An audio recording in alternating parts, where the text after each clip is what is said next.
What's up everyone, Lion Roar here, and well, look at that. We have a brand new sprite and a brand new attempt at taking down Male Water and Sun.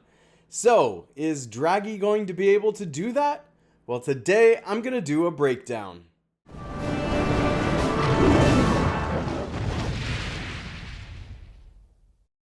But first, download Gemstone Legends, a mobile RPG puzzle match game. Use the link in the description to start with free stuff, including a bonus hero.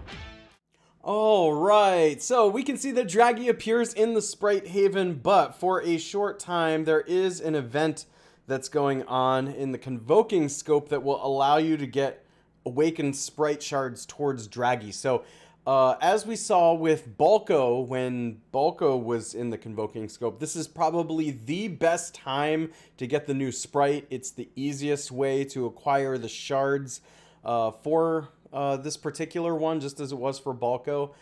So I know a lot of people are trying to answer the question, is it worth it to go after this Sprite?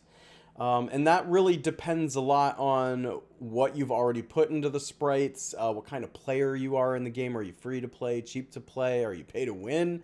You know, are you a newer player or a more veteran player? Well, I'm going to try to answer those questions today based on what this sprite does. And just a reminder about how these sprites work in case you're newer or just need a refresher or you're just getting started on them.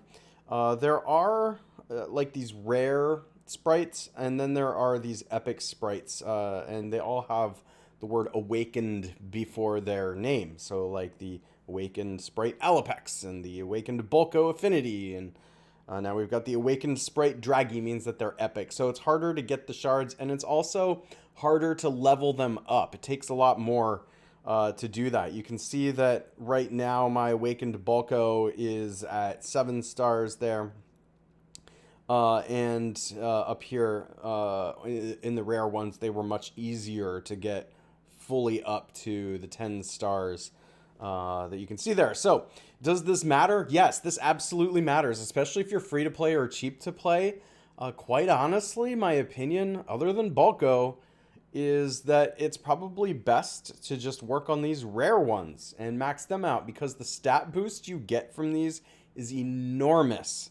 Whenever you look at exactly what kind of boost they're giving to all your heroes. And plus, when you max them out, you can get more of these little blessings down here that also provide big boosts to your team.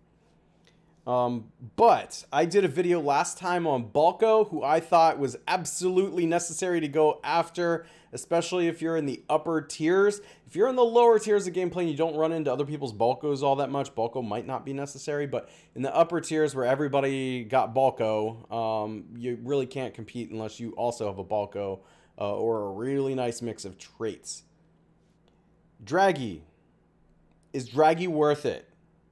Is this a pay to win? Or is it for everybody? Well, it's all dependent on this ability. So it is Weak's Resilience. Of course, this is on level 1. The numbers will get higher the more you level it. When an enemy champion receives healing effect from one of their allies, the healer is inflicted with 1 layer of the effect that reduces their damage dealt by 2.5% for 2 seconds, stacking up to 8 layers. Now, I have heard a lot of people talking about this as something that's absolutely going to really hurt Male Water and Sun. And they are correct. This is going to hurt Male Water and Sun. But then I have seen a lot of comments following that one up from people saying this is like nerfing healing. And it is absolutely not nerfing healing. I think people just saw the word if an enemy champion receives healing, they assumed all of a sudden that the rest of this means that it's a nerf to healing. It's not affecting healing whatsoever. So I think a lot of people thought this was going to prevent Male Water and Sun from healing the team, and that is not the case. Male Water and Sun is going to heal the team just as much as Male Water and Sun healed the team previously. This is preventing Male Water and Sun from dealing damage. So, and in fact, this hits Male Water and Sun in particular more than any other champion because of the pulsing that's going on. So if you've watched Male, Water, and Sun, you know how he works. That pulsing is occurring, dealing out just a ton of damage repeatedly. There is nothing else like that in the game. So because he's healing at the same time, what this means is it's going to reduce the amount of damage he's dealing. And because the damage reduction, although it only lasts 2 seconds, does stack up to 8 layers, he's going to rack this up. Whereas other champions who might deal damage and also heal in the game, they're not going to be as affected by this. This Sprite is purely to hurt Male, Water, and Sun through lowering the amount of damage that he's dealing. I actually kind of like this take on it, on trying to deal with Male, Water, and Sun in the game from the developers. I don't think they anticipated how difficult Male, Water, and Sun was going to be, and just how meta changing he was going to be, and how difficult it is for them to create new effects and characters and things like that in the game that deal with him. And this will help, but it's not going to completely nerf Male, Water, and Sun, who's going to continue to heal the team just like he did before. So do I think this Sprite is absolutely necessary like Balco was? Probably not. I don't think this is going to be as game-changing as Balco, and really, when I say game-changing, once everybody adjusted to Balco, it just changed the sprites and some traits that everybody was putting on, but we're kind of still in the same place with the same meta and the same good heroes. I don't think that the Sprite is going to unseat Male, Water, and Sun, but what I think it's going to do, and why I like this move, is that I think it's going to diversify things a little bit. It's not going to ruin Male, Water, and Sun for all the people who have spent time and energy leveling him up. But it is going to allow different mixtures of teams to work.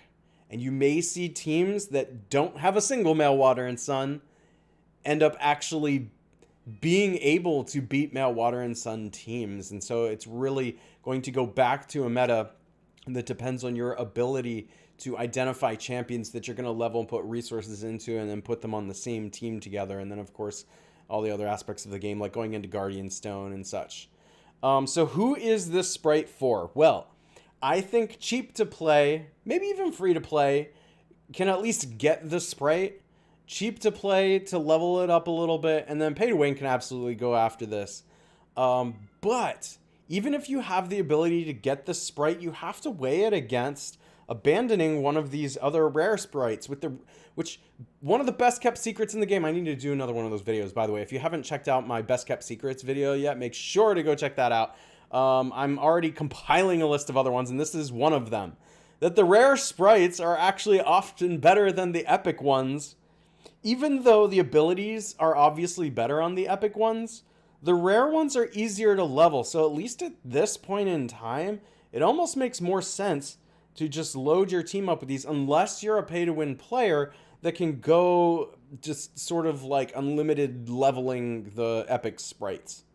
So if you're free to play or cheap to play, I know if I were in your shoes, I would be perfectly satisfied with some of these rare sprites and not worry so much about having to chase this one, although it would be nice to have. This is your best chance at getting it to have it, so you might want it for flexibility in the future.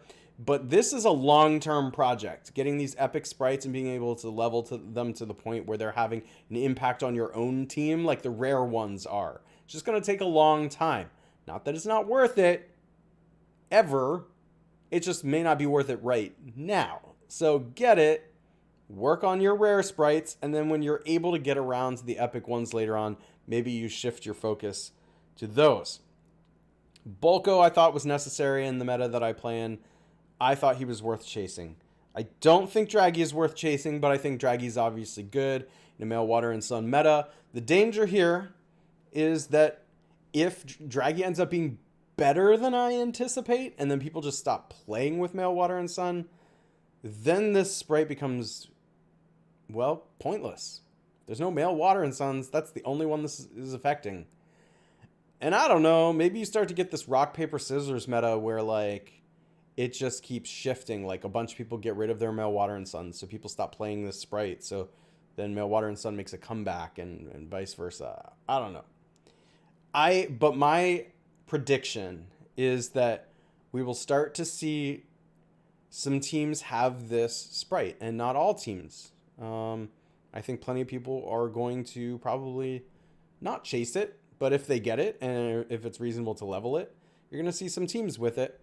And you're just going to see more varied outcomes in battles, is what I think. But I don't think we're going to see a huge meta shift from this. That's just my opinion, though, and this is just speculation because the ability to get the sprite just happened like minutes ago. So let me know what you think in the comments. And if you enjoy videos like this, make sure to like, subscribe, and hit that bell notification, and I will catch you in the next one.